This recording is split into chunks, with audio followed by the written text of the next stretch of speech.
Please welcome to the stage NCCI Executive Director of Actuarial Research, Raji Chatturavian, and NCCI Director and Actuary, John Sinclair.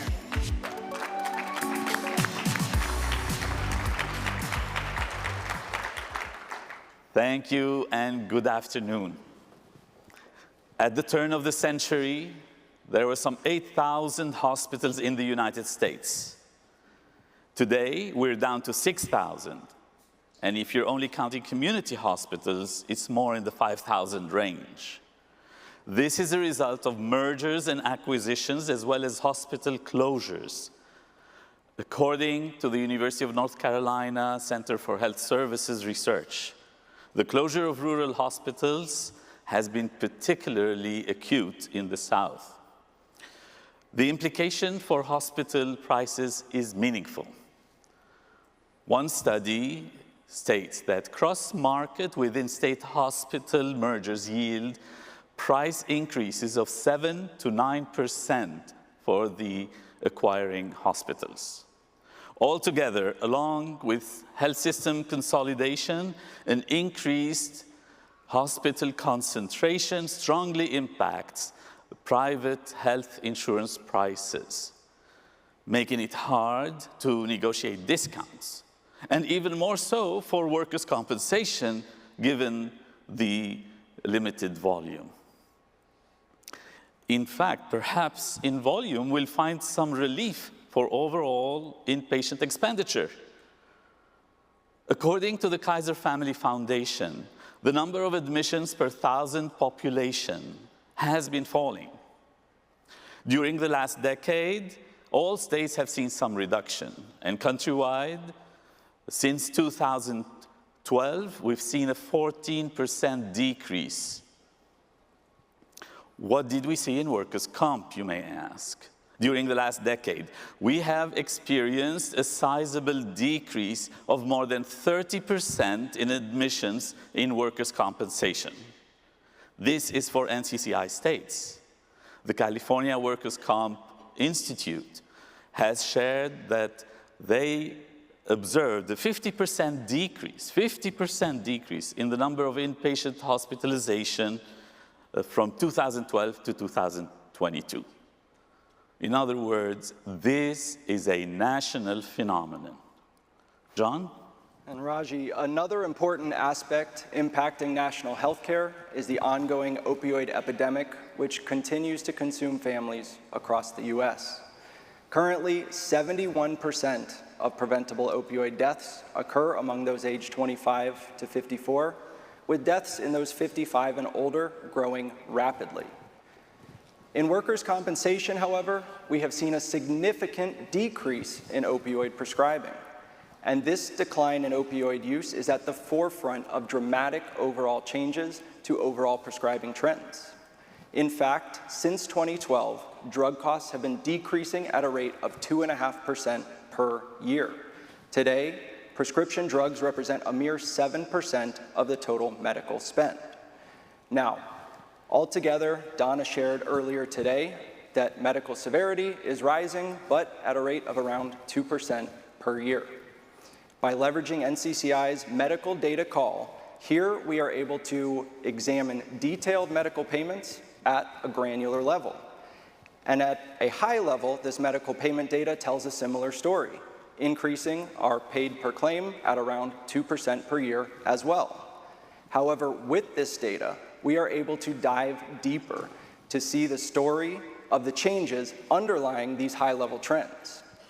Now, for some context, last year we shared the work we did on physician costs. Those shown here in blue represent 40% of annual medical spend. With our utilization measure, we unveiled two critical offsetting changes. The first of which was a decrease in physical therapy, offset by an increase in physical therapy, offset by a decrease in surgery rates. And remember that decrease in surgery rates because that is going to be important a little bit later. Raji? It certainly is. Now, there's much more in the mix to unravel the medical story in workers' compensation. So today, We're going to address inpatient trends, and in particular, we're going to explain inpatient utilization.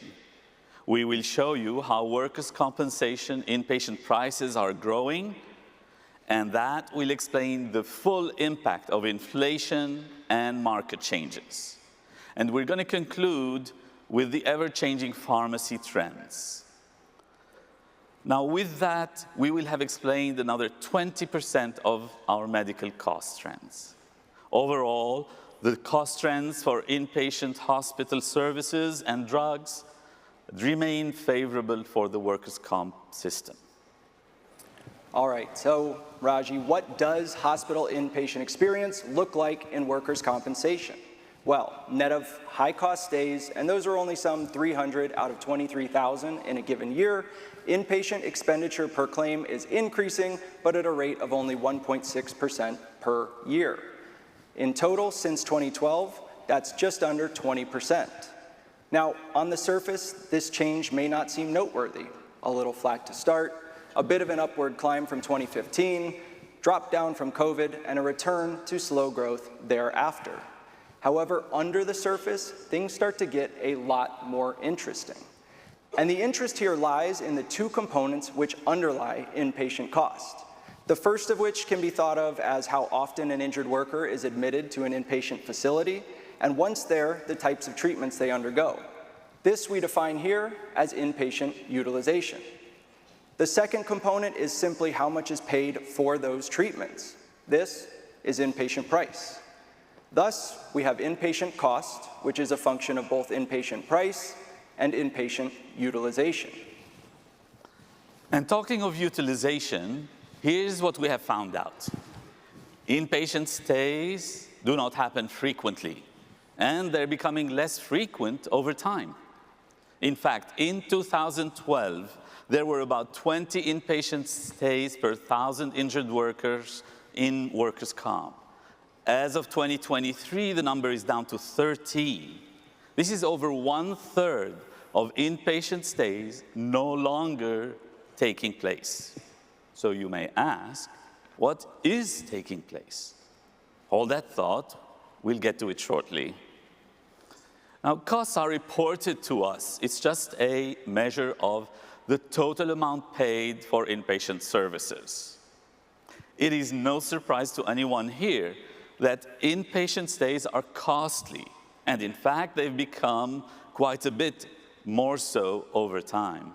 Back in 2012, the average cost of an inpatient stay in workers' compensation was about $21,000. Fast forward to 2023, and the average amount per inpatient stay has nearly doubled, coming in at $38,000.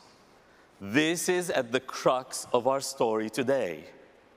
Stays have come down by some 30%, only to be replaced and offset by a much more expensive set of stays at almost double the cost. The question is, though, is that simply because prices went up, or is there more to the story? If you want to know, lend us a listen. We'll soon tell you. And then I'll trip them. That's all right. So, stays can vary significantly. If you're admitted for a knee replacement, you will need to be in the hospital a fewer number of days than, say, for a hip fracture.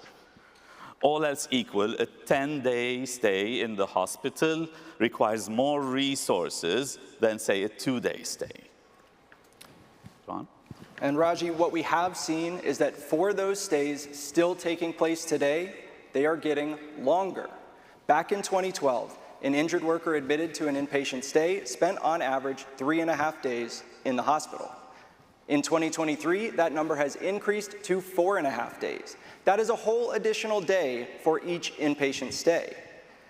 So let's take this one step further and see what these days can tell us about inpatient cost per claim.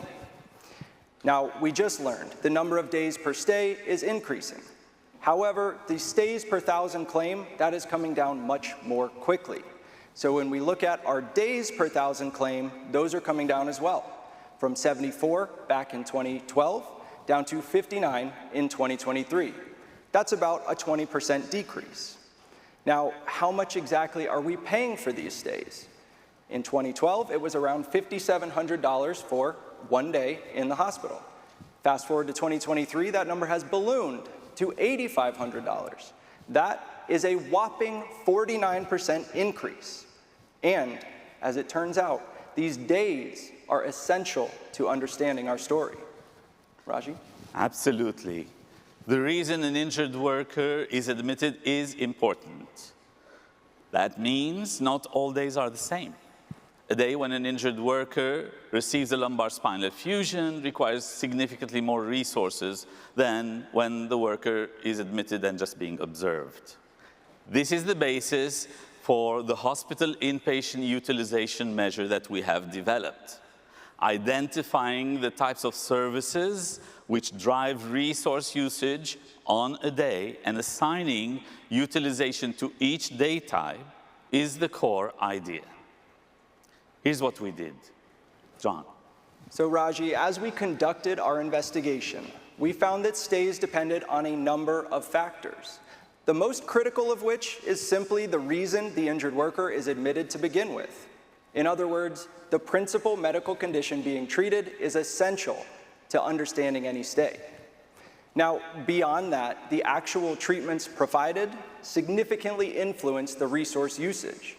And these treatments we categorize by asking the following. Did the injured worker spend the day in an intensive care unit? Did the injured worker undergo a major surgical procedure? And finally, was the injured worker there being observed or for other minor medical treatments? And so in essence, we use 3 types of days to describe an inpatient stay: an ICU day, a surgical day, and an ordinary day. Now, an inpatient stay can consist of any combination of these types of days. So we've organized our data such that for any one medical condition, there may be any 3 types of stays. And here they are. The first one is an ICU stay. This must have at least 1 day in the ICU. Additionally, it can have any number of surgery days and any number of ordinary days.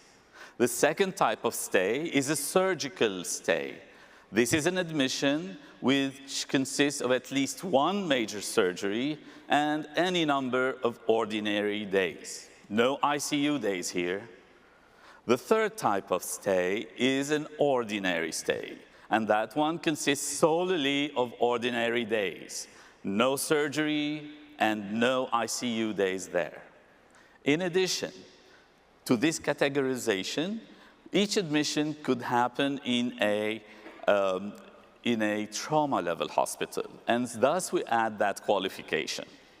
Now, by assigning an inpatient utilization unit to each of the days corresponding to the inpatient medical condition and to the type of stay, we can calculate an inpatient utilization measure for that stay and add up all the stays for pertaining to a claim over a particular time period, and we can thus derive the inpatient utilization per claim, per time period. And so Raji, that's the theory. Let's take a look at 2 quick examples to really show exactly how this works in practice. So both examples we're going to show here are for 5-day surgical stays, but they are going to be for different medical conditions. Starting with an injured worker admitted with a principal diagnosis of a traumatic brain injury. The first day in the hospital, they undergo a major surgery, followed by 4 additional days for observation prior to being discharged. Here we see that there are 25,000 inpatient utilization units for that first surgery day, which is much higher than the 5,500 units for each of the following ordinary days. This makes sense. A day in which surgery is performed requires more resources than a day in which an injured worker is being observed. Now, we add up the utilization across all 5 days, and that comes to 47,000 inpatient utilization units for this stay. Raji, take us through the next one. Yep. And so now the inpatient utilization units associated with the same type of days can vary depending on the type of stay and the medical condition. So here's the other example. Here, in this case, we've got an injured worker with a pelvis fracture. The surgery days adds up to some 18,000 inpatient units compared to the 25,000 for the traumatic brain injury. And each of the ordinary days, as you can see, is for 2,500 units. Also, less than the 5,500 that we saw for the traumatic brain injury. You add these up and you now have the total for this stay being at 28,000 utilization units. So notice that the utilization units we assigned for the surgery day as well as the ones for the ordinary days are different because it's a different medical condition. Also note, we did not specify the date of admission or discharge for that matter. Inpatient utilization does not change over time. So this unit is constant over time. Now, once we have done this for our 280,000 stays over an 11-year period, here are the trends in utilization. Ready for the drum roll? Drum. Love those sound effects, Raji. So, overall, inpatient stays per claim have decreased considerably by 34% since 2012. However, that trend is not the same across our various types of stays. Ordinary stays, those have come down at around 37% since 2012. ICU stays, on the other hand, have stayed the course, actually increasing by 2%. And now, for the lion's share of those inpatient stays, I'm sure you've guessed it, the surgical stays, those have come down from around 13 stays per 1,000 claim in 2012, all the way down to 8 in 2023. That is a 41% decrease. That is important, and it also begs the very important question. Raji, where oh where have our surgeries gone? Where oh where? I'm going to be telling you very soon. All right. So we know from previous research on physician utilization that there has been a decrease in surgeries, but not to the tune of 40%. So some of these surgeries are no longer taking place, yet others are taking place in a different or alternative venue or type of facility. Any guesses? I'll give you a hint. They're surgical in nature. Ambulatory surgical centers, or ASCs for short. Indeed, when we look at the change in venue over time for all major surgeries, and here in this case we are including those with ICU days, what we notice is that inpatient stays have fallen by 46%. That's almost a half. Now, some of these continue to take place on an outpatient basis, but those have also come down to the tune of 23%. ASCs, on the other hand, those have been inching up at roughly 1% a year. All right, Raji, so that was a lot of numbers there. Let's take a look at a quick example. Say the medical condition of knee degeneration or overuse. So this is an injury which is often treated with either an arthroscopic surgery or a knee replacement surgery. Now, back in 2012, 1 out of every 5 of these surgeries took place at an inpatient facility. Fast forward to today, that number has dropped to 1 in every 20. That is a significant decrease, and the remainder of those surgeries are now taking place on an outpatient or ASC basis. Now, there's certainly other medical conditions for which the bulk of surgeries are still taking place at an inpatient facility. There's no one-size-fits-all story when it comes to venue shifting. Now, across all medical conditions when combined together, venue shifting has a noticeable impact on inpatient surgical stays. However, not quite as significant as that overall decrease in surgery rates. So, what does this all mean for inpatient utilization? And I'm about to tell you. Thank you, Raji. Again. Now, we know That's purely surgical stays. Okay, so we're excluding ICU days here. They make up some 60% of total workers' compensation admissions. We've seen these drop by more than 40% since 2012. But, and this is important, utilization per stay has grown by 12%. And so the net effect is a decrease of 34% in utilization per claim. That's per workers' comp claim. Next, we look at the ICU stays. Now, ICU stays per claim have grown ever so slightly by just a mere 2% over the whole period since 2012. The per stay utilization, on the other hand, has increased by 16%. In other words, the ICU stay back in 2012 required less services than the one in 2023. Consequently, we find that utilization per claim has effectively increased by 19% since 2012. So ICU stays have contributed to an increase in utilization. What about ordinary stays? Our review shows that ordinary stays have dropped by a whopping 37% since 2012, with the utilization per stay holding steady. Thus, we observe an overall decrease in utilization of exactly 37%. All right, bringing these all together into one picture, we see that increase in the utilization per claim from those ICU stays and decreasing utilization per claim for both the surgical and ordinary stays. Now, we combine these all together and that we see that for overall inpatient stays, since 2012, utilization has come down quite a bit to the tune of 22% in total. That's around 2% per year. This is a combination of that increase in utilization from the ICU stays being overpowered by the decreasing utilization, partially from the ordinary stays, but most critically from the decline in those surgical stays driven by decreasing inpatient surgery rates. Now, that is utilization. But, and this is another important but, utilization is only the other half of the story, John. You got it, Raj. All right. And so let's check out what happened to inpatient prices. We know the inpatient cost per claim has climbed by some 19%. We just learned utilization has come down by 22%. Well, then it becomes a matter of simple math, right? You know, add ones, divide cost by utilization, and I think it's time for a drum roll.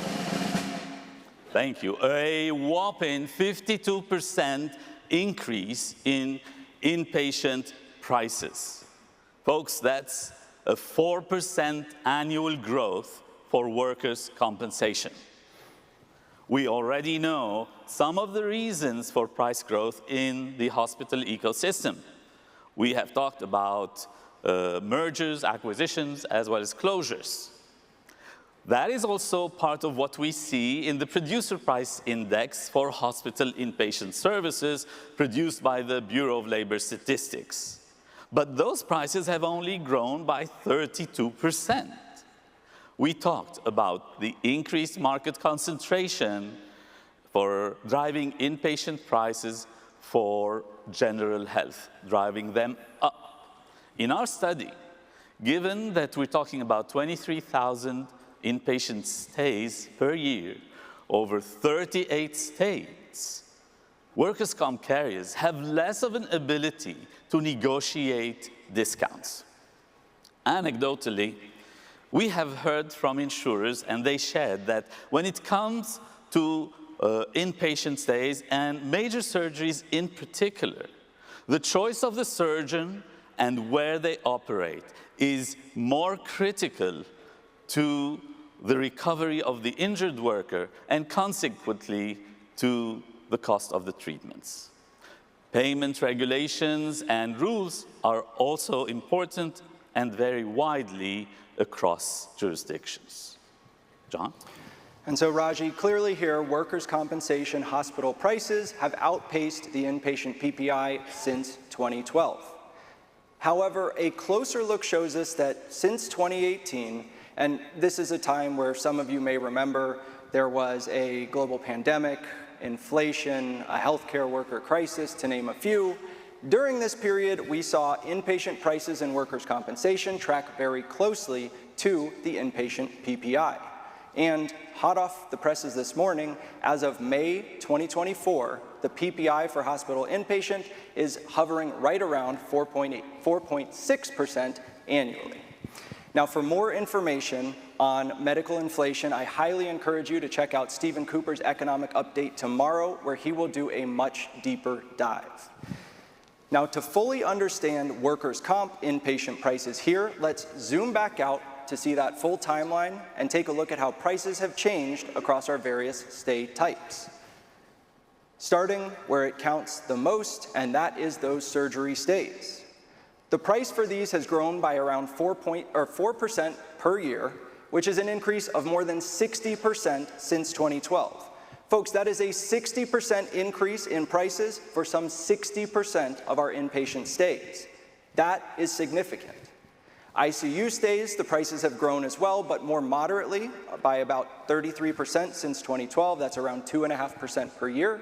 And we round out the prices with those ordinary stays. Since 2012, those have grown by the most, up 72%. But I do want to remind you here, ordinary stays, they only make up a small share of overall stays, and they're much less costly than either those surgical or ICU stays. So their contribution to overall inpatient cost is minimal. Now, clearly here, the story when it comes to inpatient stays is one of dramatically increasing prices, more than offsetting a sizable decrease in utilization. And this has resulted in a muted annual increase to inpatient cost of around 1.6% per year. Now, with that, we have explained another 13% of medical costs. Let's now turn our attention to pharmacy trends. And Raji, I think I'm hearing that happy music now. There's good reason for that, John. Good reason, and that's indeed the case. It comes as no surprise that we have seen drug costs falling in workers' compensation. In fact, since 2012, we've experienced a drop of 2.5% a year, totaling at 24% during that period. So where we are today is that drug share of annual medical spend is a mere 7%. Now, this is the amount that the workers' comp system pays to pharmacies and other providers of prescription drugs. But the ultimate cost of drugs is embedded in the settlement of future medical benefits. When a claim is settled, a sizable share accounts for future drug expenditure. Our drug studies have found that prescription drug share of medical spend grows as the claim ages, ultimately reaching some 35%. But we just said drug expenditure is falling. Yes, that's exactly right. In fact, to see that, and to see what that means, we look back at an early accident year, 2014. Back in 2015, we estimated that ultimately drug costs for claims that occurred in 2014 would account for 17% of medical expenditure. 3 years later, our estimate was down to 13%, and in 2023, our estimate was down to 9%. That's almost half the share in 10 years. In other words, estimates of future liabilities for prescription drugs have been coming down noticeably, which perhaps explains some of the reserve releases that Donna talked about earlier this morning. What is it that has driven this notable decrease? I think there's room for one last drum roll. And that's the last one, we promise. So opioids is the answer here. Back in 2012, 1 out of every 4 injured workers received a prescription for opioids. Fast forward to 2023, that number has plummeted to 1 in every 16. This significant drop in opioids accounts for 2/3 of that 24% overall decrease in drug costs we just talked about.